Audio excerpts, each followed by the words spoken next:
Glad you boys could join us.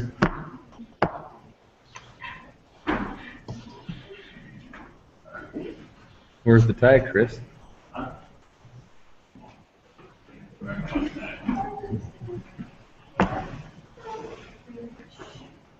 Yeah, that tie looked really good on Chris last night. Are we ready, John? Yep. Okay. Was Nick going to say?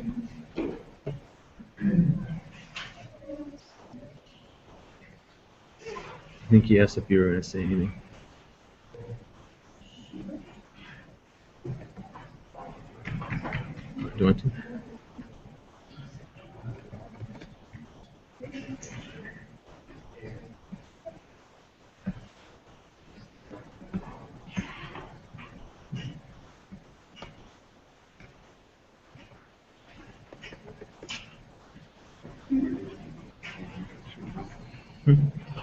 Where do you want to do the gene?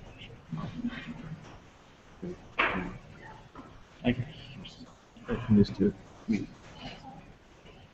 you just want to go peek in my hand and tell him to go ahead? Yeah. I think he's going to introduce Trisha. Right, he's going to introduce. Well, I go ahead and get us started, John. Okay. Okay.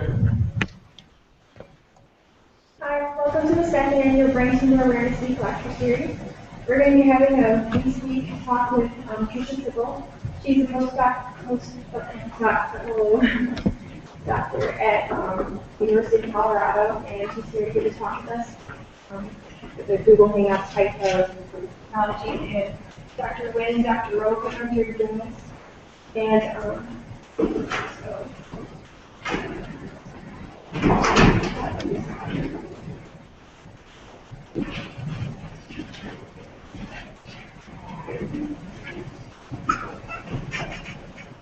Ready, John? Yep. Okay.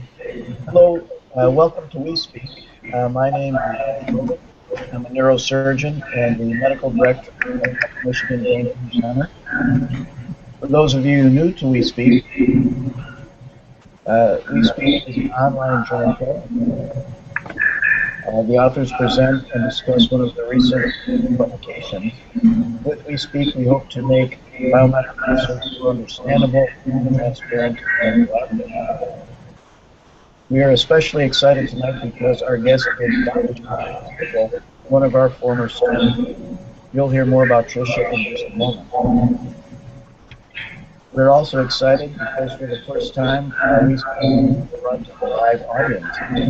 We're pleased to welcome students from Rhonda Manning's Health Occupation class at Marquette Senior High School. The moderator for tonight's event is Lawrence. Dr. Lawrence is part of the Northern Michigan University Biology Department faculty, and he is the first postdoc for the Upper Michigan Brain Tumor Center. We encourage you to ask questions. You can tweet at us using the hashtag #WeSpeak, and you can also ask questions directly to the Google Plus page. After the presentation, please take a moment to complete a satisfaction survey. You can find a link to this on our website. Our sponsors for tonight's event are Northern Michigan University, Marquette General Hospital, and WeSearch.org. And now I'll turn the time over to Professor Robert Wynn, the Associate Dean of the College of Arts and Sciences and the Director of Research for the Upper Michigan Brain Tumor Center. Thank you, Dr. Roven. It is with great pleasure that I have the honor to introduce our We Speak speaker for this evening, Dr. Trisha Sippel. Trisha is originally from Fond du Lac, Wisconsin. She did her undergraduate degree at Northern Michigan University. She got her degree in biochemistry, after which she joined the master's program at Northern, working on a degree in biochemistry biology, and as one of the first students in the Upper Michigan Brain Tumor Center. Trisha did her work looking at optimizing HER2 antigen presentation in MHC1 in the lab. Following her master's degree, she went to the University of Colorado, the Anschutz Medical Campus, in which she completed her PhD. She finished this summer. And she worked on neutrophil activation and immunosuppression in GBM patients. As was already said, Trisha is currently a postdoctoral fellow, again at the University of Colorado, the Anschutz Medical Campus in Aurora, Colorado, where she is working on peroxisome proliferator activated receptor gamma and its role in lung cancer metastasis. In addition to her education, Trisha has received numerous awards. She was the winner of the Outstanding Graduate Student Poster at the NMU Celebration of Student Research, one of a chain of such honors the Brain Tumor Center has received. In addition, Trisha was the Outstanding Graduating Graduate Student in 2009 for the Biology Department. In addition, her work at the University of Colorado has been recognized. She's won top student awards at the University of Colorado at least 3 times, according to her CV. In addition, her work was funded through a trainee fellowship through the Colorado Clinical and Translational Sciences Institute. And so it's now my pleasure to turn the time over to Dr. Trisha Sippel. All right. Thank you for that introduction and also for having me here. It's a great honor to be able to do this with you guys and get to tell you about my thesis work. So with that, I will go to my presentation. All right, can you all see that?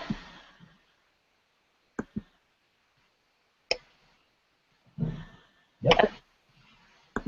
All right, so I'm going to be discussing with you today my paper on neutrophil degranulation and immunosuppression in patients with glioblastoma. And before I get started, I would like to acknowledge all of my co-authors, because without them, this work definitely would not have been possible.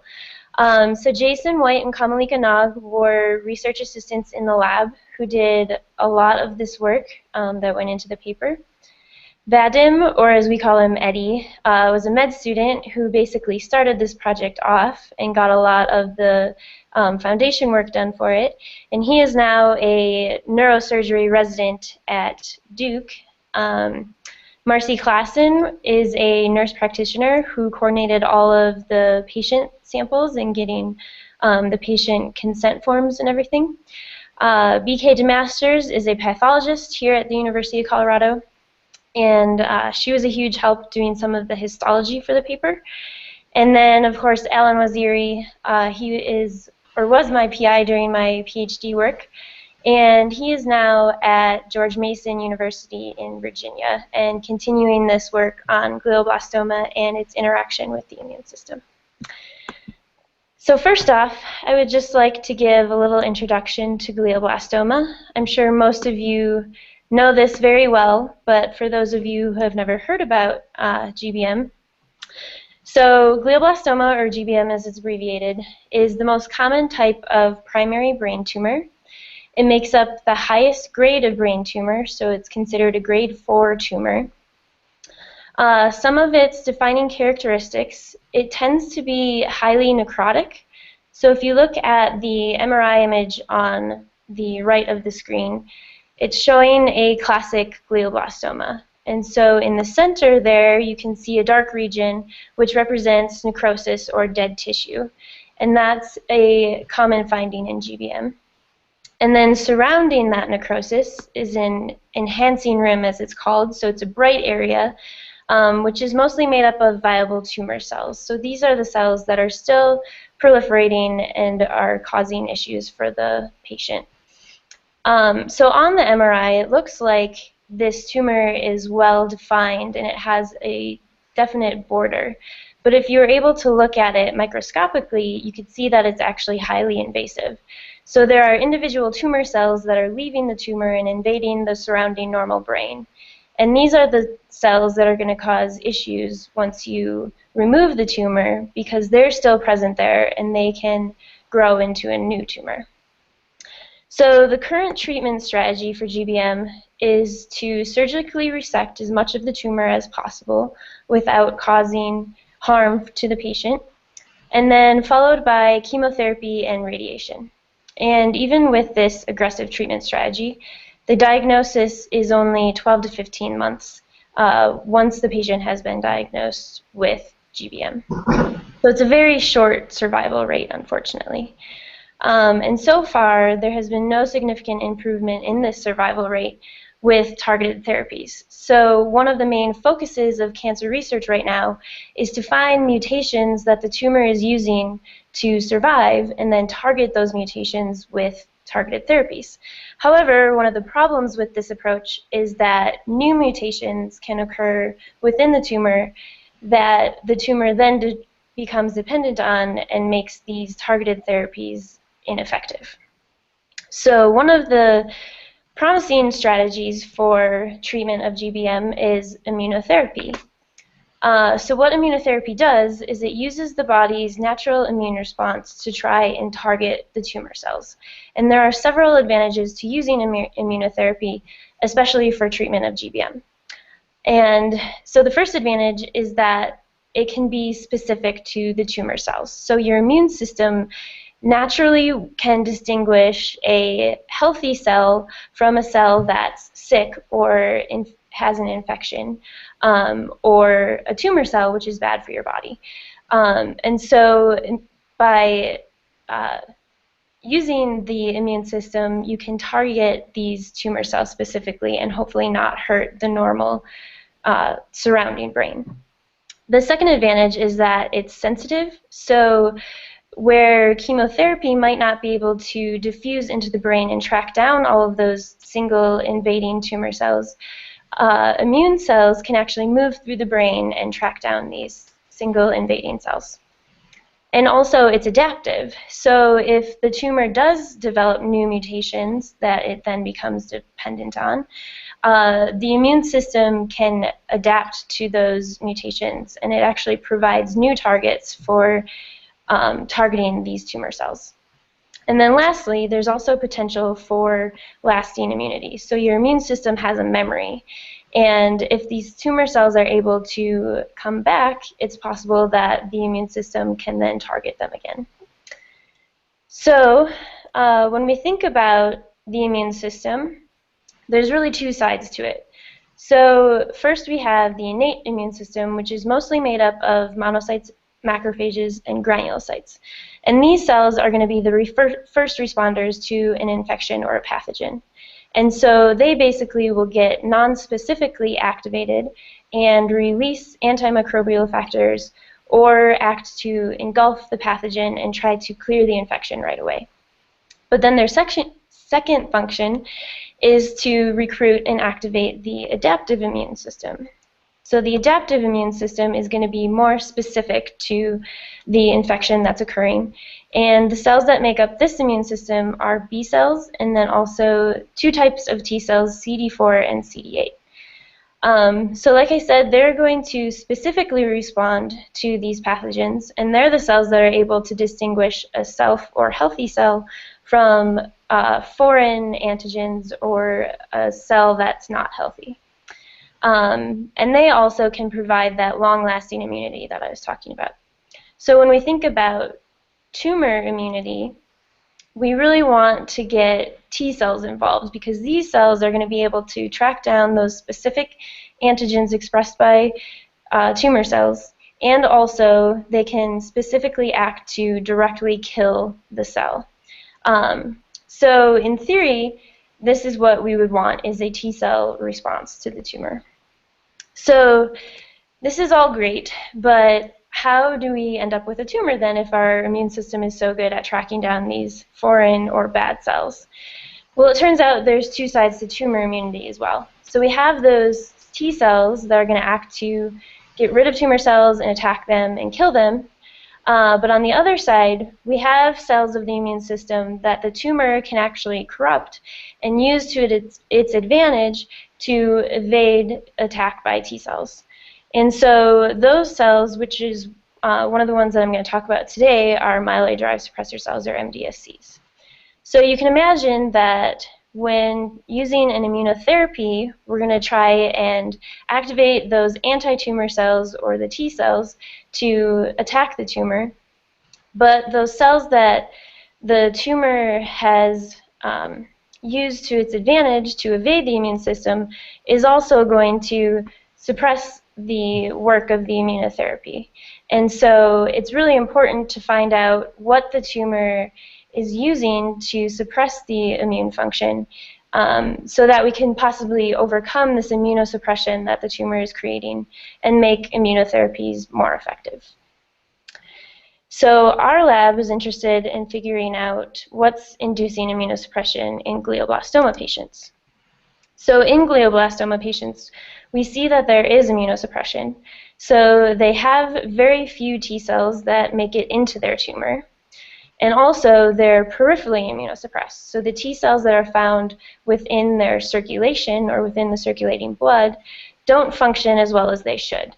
So when a T cell gets activated, it should proliferate and make more T cells that can then go attack the antigen it got activated by.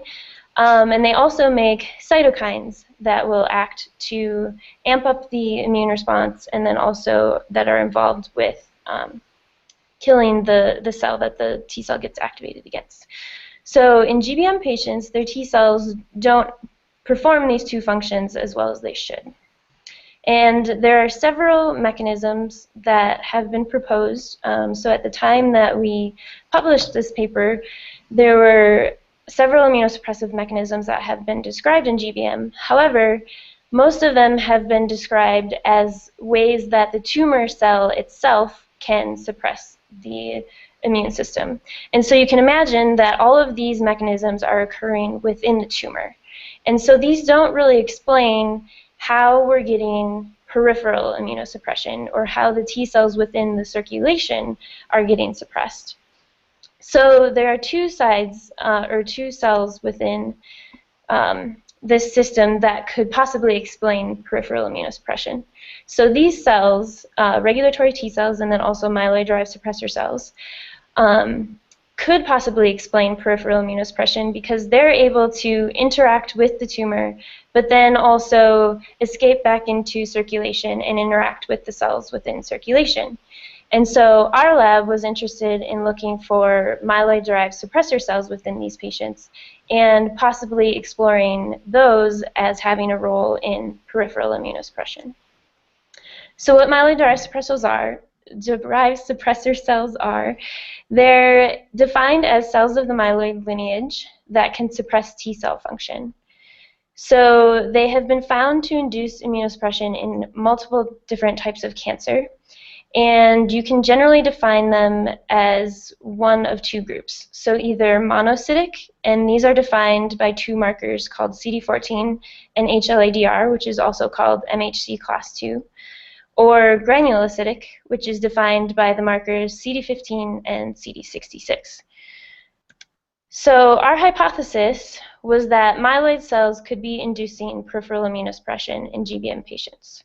And so how we wanted to look at this was to first identify if there was an immunosuppressive myeloid cell population in these patients, and then also determine what mechanism these cells could be using to suppress the immune function. So how we did this was to collect peripheral blood from GBM patients, and then we also used other intracranial tumor patients as a control. So we were collecting blood at the time of surgery, and so these patients were under anesthesia and on several medications that could be influencing the blood and the cells that are in their circulation. So to control for that and determine that it really was a GBM effect and not just an effect from surgery, we used other patients that were undergoing a similar type of surgery but had a different type of tumor. So we would get blood from these patients, and then we would put it over a phycol histopath density gradient. And so what this is going to do is separate the cells based on their density. So after centrifugation, what you get is basically 3 different layers. So the dense cells, such as the red blood cells and the granulocytes, are going to flow through to the bottom of this gradient. And then in the middle layer, you're going to get what's called the PBMCs, or peripheral blood mononuclear cells. And this is made up mostly of white blood cells. So the cells that are found within the PBMCs will be the B and T cells, and then also monocytes. So those are all the cells that are less dense. And then generally, the granulocytes, such as neutrophils, will flow through to the bottom of that gradient and be found with the red blood cells. So by using the PBMC fraction, we can not only look at the T cells, but then also the myeloid cells that are present within that PBMC fraction. So the first thing we wanted to do was to confirm that our patients are actually immunosuppressed. So to do this, we looked at their T cell function. So we, again, collected their PBMCs and then stimulated their T cells with this molecule called PHA. And what that's going to do is bind to the T cell receptor and activate it. And once the T cell gets activated, it will proliferate and then also make interferon gamma. And so we can test for both of these things to determine if the GBM patient's T cells are getting activated or not. So when we do this, using PBMCs from either normal donors, meningioma and pituitary patients, which are, again, those other intracranial tumors, or GBM patients, we see that GBM patients' T cells make much less interferon gamma compared to our other controls. And in addition to that, when we do a proliferation assay, so this is using a dye called CFSE, which basically gets incorporated into the cell, and then as the cell divides, it will get less and less dye in it. So you can see on the cells that are dividing, you get these bumps in the CFSE expression, versus the GBM patients, which are found in the orange on that graph, don't really lose the dye, and so their cells aren't proliferating. So this confirmed that our GBM patients do in fact have a T cell dysfunction and are immunosuppressed. So next, we wanted to see if there was actually a cellular factor that could be suppressing this T cell function. So to do this, we did what's called a mixed lymphoid reaction. So basically, we take our PBMCs from our tumor patients, and then we mix them with PBMCs isolated from a normal donor.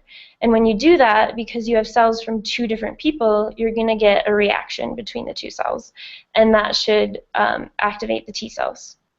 And so when we mix 2 normal donors, or normal donors with meningioma or pituitary patients, we see that there is interferon gamma production, so their T cells are getting activated. However, when we do this with GBM patient PBMCs and mix them with normal donors, there's again a suppression of the T cell function. So this suggests that there's a cell within those PBMCs that's able to suppress the normal donor T cell function. But to confirm this and actually look more specifically at the myeloid cells, we isolated out GBM patient myeloid cells based on their CD11b expression, and then mixed them with isolated T cells from a normal donor. So again, you're going to get a reaction because they're cells from 2 different people. But we saw that when you do this with 2 normal donors, you get a large production of interferon gamma. However, when the GBM patient myeloid cells are mixed with normal donor T cells, they're able to suppress the function of the normal donor T cells. So this suggests that there's a cell within this myeloid population that is able to suppress T cell function. So next, we wanted to look more closely at what is making up this myeloid cell population. So to do this, we first looked at just 2 general myeloid cell markers, CD33 and CD11b. And when we did this, we found that GBM patients have this expanded population, of cells that are CD11b positive but have low expression of CD33. And you can see on the graph on the right there that GBM patients have a lot more of these cells than normal donors or patients with other intracranial tumors. And so this suggests that these cells could possibly be involved with the immunosuppression that we're seeing. So we wanted to look at more closely and determine if these were monocytic cells or granulocytic cells. So to do this, we looked at 4 more markers. So by gating on that CD33 low population, we could look specifically at what markers those cells express. And we found that they were negative for monocytic markers, so CD14 and HLA-DR, but they were positive for the granulocytic markers, CD66 and CD15. So this suggested that these are granulocytes that we're seeing within the GBM patient peripheral blood mononuclear cell population. But just to confirm, we isolated out these CD66 positive cells, basically using magnetic beads to bind to the CD66. And then we looked at them under the microscope, and we could see that they had the morphology of a neutrophil. And so this suggested that these cells that are expanded in GBM patients are actually neutrophils. So the interesting thing about this is that we're finding these neutrophils within the PBMC fraction. So as I told you earlier, normally granulocytes or neutrophils are going to flow through to the bottom of that gradient and be present with the red blood cells because they're a very dense cell. But in our GBM patients, we're seeing them separating with the PBMC fraction. And so one of the possibilities that could explain this would be if the neutrophils were getting activated. So neutrophils, or granulocytes, based on their name, they're named that because they contain granules. And so when they get activated, they're going to release those granules. And so you can imagine when they release all their granules, it makes them less dense. And so it's possible that if these neutrophils are activated, they're becoming less dense and then shifting up to that PBMC fraction with the other less dense cells. So to test this hypothesis, we used a compound called FMLP, which will specifically bind to neutrophils and activate them and cause them to degranulate. And then, so we treated neutrophils within whole blood with FMLP and activated them, and then collected PBMCs from that blood. And when we activated the neutrophils, we saw that there was a large increase in the number we were finding within that PBMC fraction. So again, suggesting that these neutrophils we're seeing within the PBMCs are actually activated. And just to confirm that these were actually neutrophils we were seeing, we again stained for the markers CD33 and CD11B and found that just like the ones we see in our GBM patients, they are CD11B positive and CD33 low. And then they are also negative for monocytic markers and positive for the granulocytic markers CD66 and CD15. So this suggests that these neutrophils we're seeing in GBM patients are activated, but are neutrophils capable of suppressing T-cell function? So before this study, they have been linked to immunosuppression in a few other types of cancers. And then one study also described that neutrophils are able to suppress T-cell function in vitro. And so we wanted to also explore this possibility. So we took our PBMCs where we had activated the neutrophils and then stimulated the T cells to see if they could be activated. And we found that in the presence of activated neutrophils, we got a suppression of the T cell function. So next, we wanted to specifically show that the neutrophils themselves can be suppressing the T-cell function. So to do this, we isolated out neutrophils and activated them, and then mixed them with isolated T-cells. And we found that when we increased the neutrophil number, so we had the more activated neutrophils we had in the culture, we got more suppression of the T-cell function. So suggesting that neutrophils really are capable of suppressing T-cell function.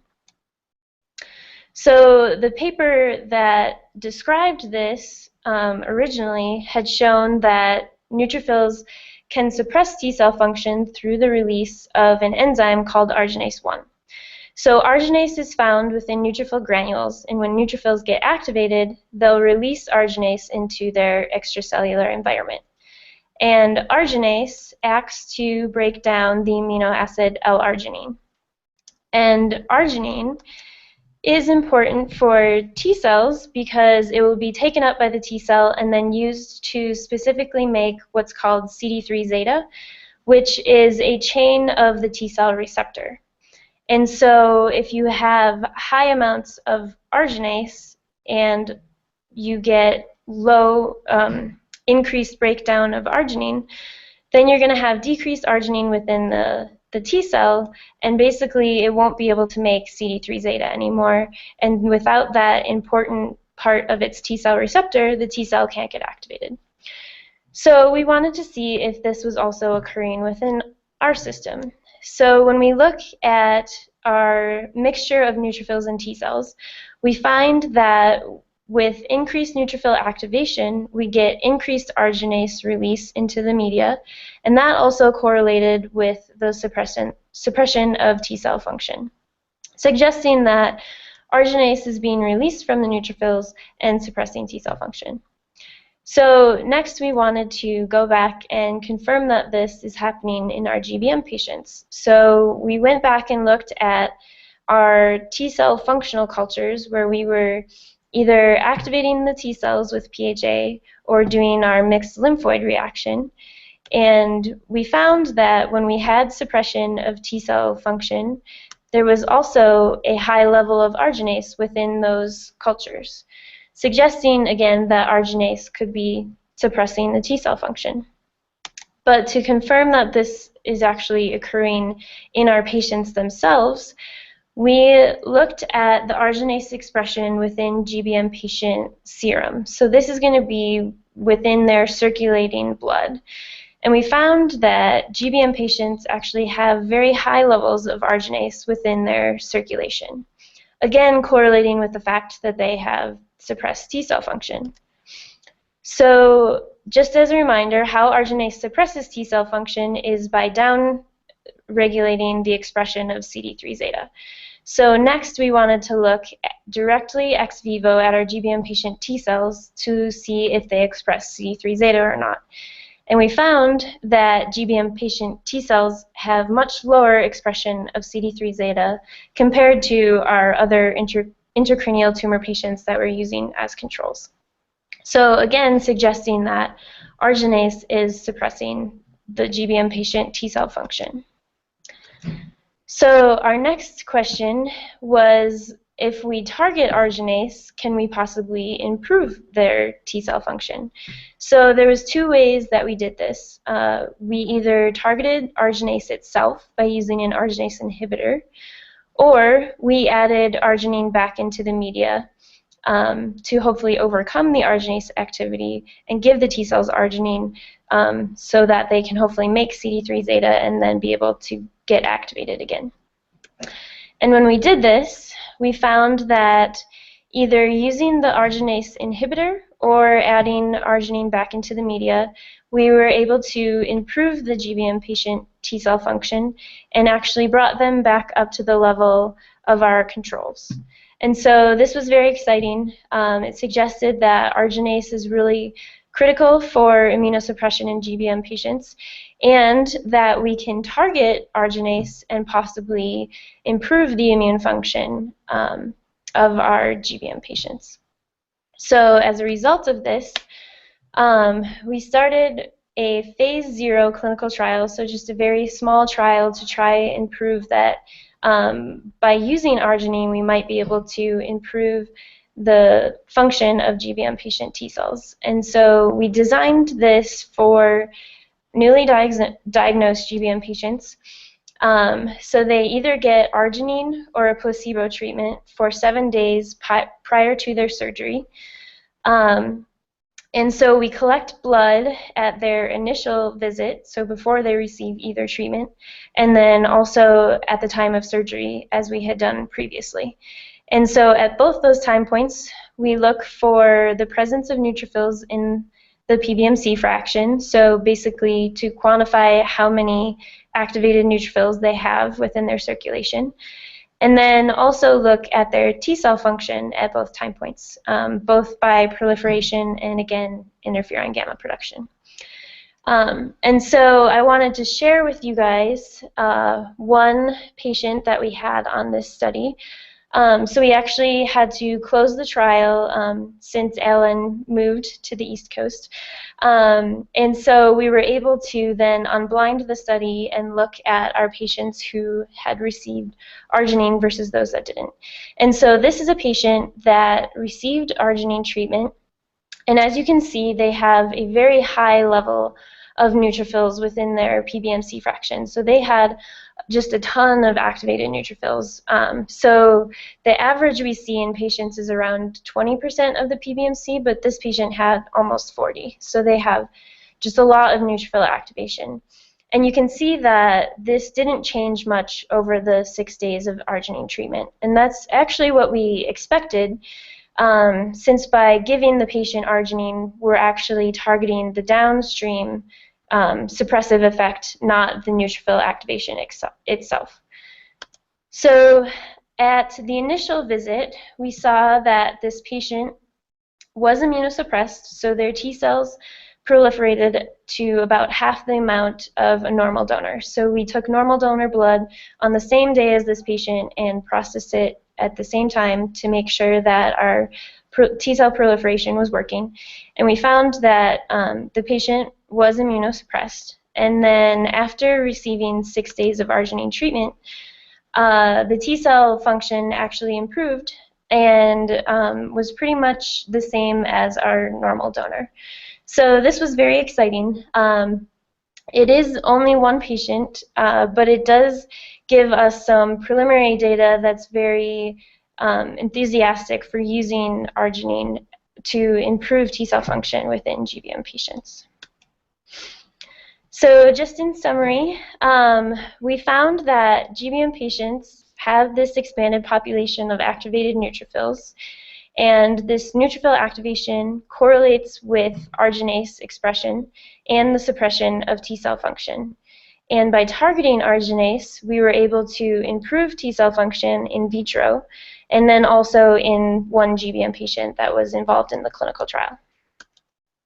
And so in the end, our goal would be to try and use arginine to overcome immunosuppression in these patients and then hopefully bring their baseline immune function back to the level of a normal donor and then hopefully make immunotherapies more effective in these patients. So with that, I will take any questions that you guys have.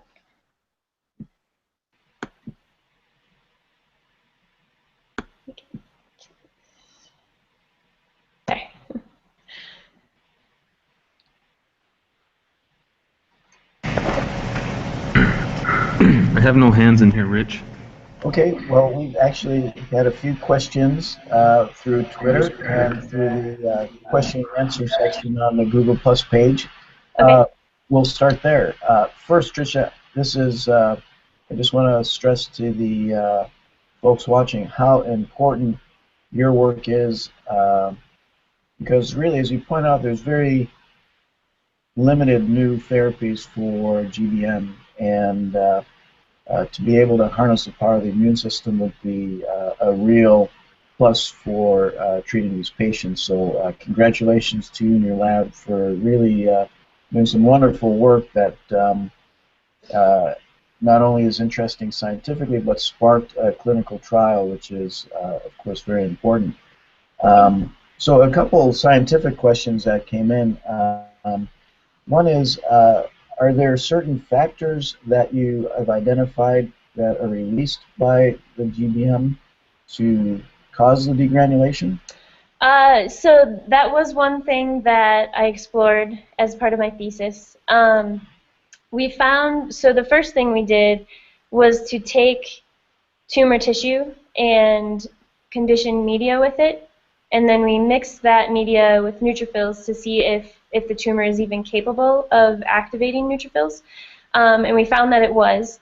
So then we did a cytokine array on that media to see what cytokines were expressed there. And there was actually very high levels of IL-8 and IL-6, which are both potent recruiters of neutrophils and also activators of neutrophils. But unfortunately, when we tried depleting IL-8 and IL-6 from the media, it was still able to activate the neutrophils. And so those two cytokines alone aren't the ones responsible for the neutrophil activation. So we weren't quite able to narrow it down specifically to one factor. But actually, that's not that surprising. It could be multifactorial. So there's a lot of things that the tumor are releasing that could be activating neutrophils. Well, one of the things that came to my mind, and something that our lab, as you may remember, is working on, is that of exosomes, which are small granules that are vesicles, I should say, that are released by cells, and in fact, tumor exosomes from the peripheral circulation. So that might be an interesting thing to look at. Another question along the lines of the neutrophil degranulation. Just to be clear, the neutrophils are degranulated both in the tumor and in the systemic circulation, or just in the tumor? Right. So the neutrophils we were looking at in this paper were actually in the circulation. And so we were detecting activated neutrophils within the circulation. As a part of my thesis project, I also looked at neutrophils within the tumor, and I found that they were activated within the tumor too. So the neutrophils within the tumor definitely could be playing a role within the tumor itself. And then it was actually very surprising that we were seeing activated neutrophils in circulation, since their normal process of activation is to move into the tissue first and then become activated. So that's another thing that I was trying to explore as part of my thesis, was to figure out how they're ending up activated in the circulation. And basically we determined that they're most likely interacting with the endothelium there, but then not able to move through and get into the tissue, and so instead they're ending up activated in circulation. Well, here's a question from an old friend of yours, Dr. Stephen Davis. Oh, okay. Who's joining us. He asks, first he says, great work, Dr. Sippel. Were you able to determine how long the arginine was able to elevate neutrophil activity? And any comments on pre-surgical arginine therapy? Well, thank you, Steve. I'm glad you could join us. So we didn't do any longevity studies to see how long the arginine would improve T-cell function. Basically, the patients were on the arginine for the entire 6 days before they received their surgery and before we tested their T-cell function. So that would definitely be interesting to explore in the future, see how long we can improve their T-cell function. And also, the reason why we gave it to them prior to their surgery was just in case the arginine could have any effects on tumor growth, because we are giving them an extra amino acid. It's a supplement, and so it's possible that it could actually be feeding the tumor itself. So that's something that needs to be explored further in animal models before it's used extensively in patients. But in our patients, we're giving it to them before they're getting their tumor resected, and so hopefully it's not going to have too many adverse effects. Excellent. I'm going to turn this over to Professor Nguyen, because I know he has a question for you. Okay.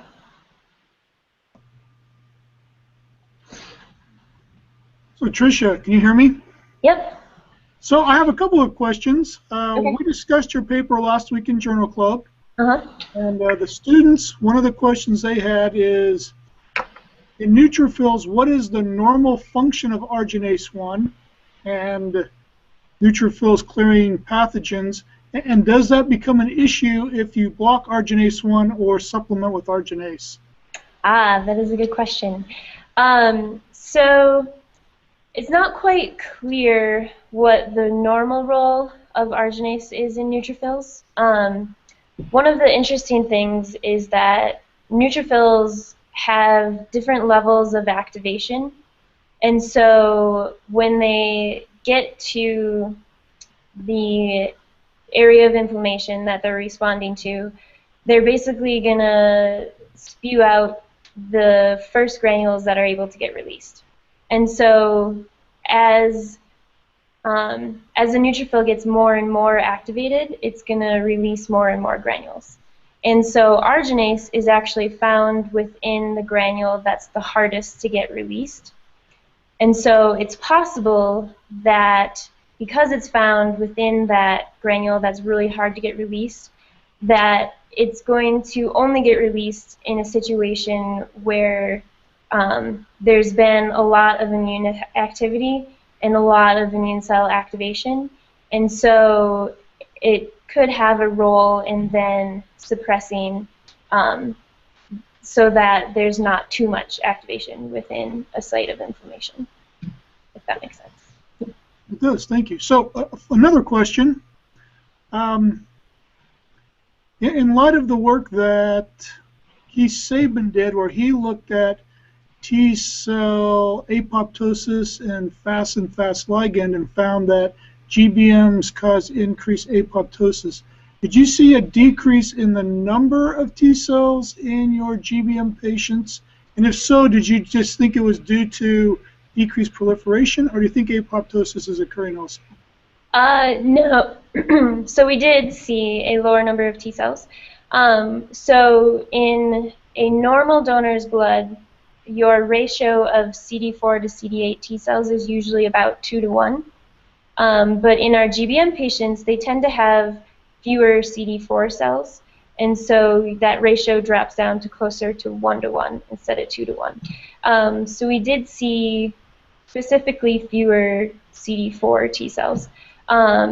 And that definitely could be due to an apoptotic effect, but that's not something that we looked for specifically. All right, thanks. And a quick shout out to Steve Davis also. Glad you could join us, Steve. Steve is a student, was a student in our lab as well, and went down to University of Michigan where he completed his degree from their dental school. We have another question that came in, and that is, did you look at arginase 1 levels in the serum before and after surgery to see if they did decrease after surgical resection of the tumor? No, we did not do that. That was one of the things that we wanted to do. We had a little trouble getting follow-up from the patients after their surgery. But there were a few patients there was probably 3 or 4 patients we were able to follow over time. We didn't look at arginase specifically, but we did look for the activated neutrophils in the PBMC, which should correlate with the arginase.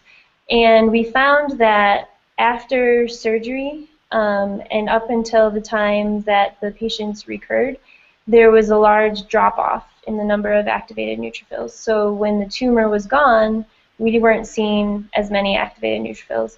And then that level increased once the tumor recurred. Thank you. John, any questions from the group? We did at one moment, but I think all the questions were answered. However, I have a question for you, Trisha. Okay. We have a room full of high school students tonight, and you talked a lot about flow and sorting these cells and picking groups that have certain markers. How does that work? Could you explain how you can actually find a cell that is CD66 positive and how you find out what population it is and how you isolate it? Sure. Okay, so how flow cytometry works is you use an antibody that's specific to your marker. So the antibody is going to bind only that marker. And then that antibody is tagged with a fluorescent probe. So basically, each antibody has a specific color attached to it. And then what the flow cytometer does is it can pick out those individual colors. And so a cell that expresses a certain color is going to appear as positive on the flow cytometer. So on those graphs that I was showing you, the further away from 0 that a cell shows up, the more of that marker it expresses. And so we can see cells that are positive based on how much of that marker they express, if that makes sense. And then also there's certain flow cytometers that are designed to then isolate those cells that are expressing that marker. And so say your marker is green, the machine can say, okay, this cell has a green marker, so I'm going to put it into this, I'm going to isolate it from the rest of them. And so that's how we can get our isolated populations. We just had another question come in through Twitter, and that is, and it's a great one, especially with our high school students here. Can you talk a little bit about the what was your inspiration to pursue a career in science and biomedical research? Oh, sure. So I started off in undergrad. I was really interested in chemistry, actually. I started off as a chemistry major. I just really liked it in high school. But then as I thought more about what I wanted to do for a career, I was interested in actually developing therapies and actually hopefully discovering things that could possibly help people someday. And so I got particularly interested in cancer biology. So at that time, I changed my major to biochemistry so that I could learn more of the biology side of stuff. And that's also when I got involved with Dr. Wynn's lab and then the Upper Michigan Brain Tumor Center. And I also, the summer between my junior and senior year in college, I did an internship at the Mayo Clinic. And while I was there, that's when I really got introduced into what a PhD program would be like and what grad school would be like.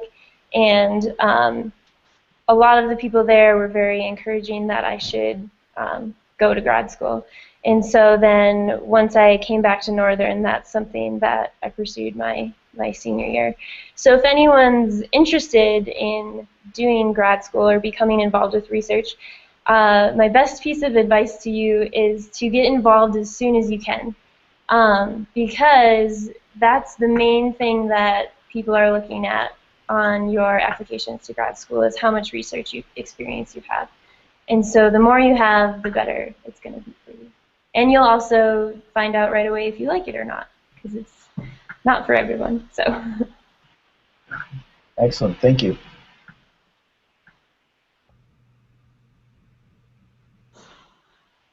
Any other questions? We don't have any questions in here, Rich. Okay. Rob? Well, if there are no more questions, I'd like to thank Trisha for, or maybe I should say,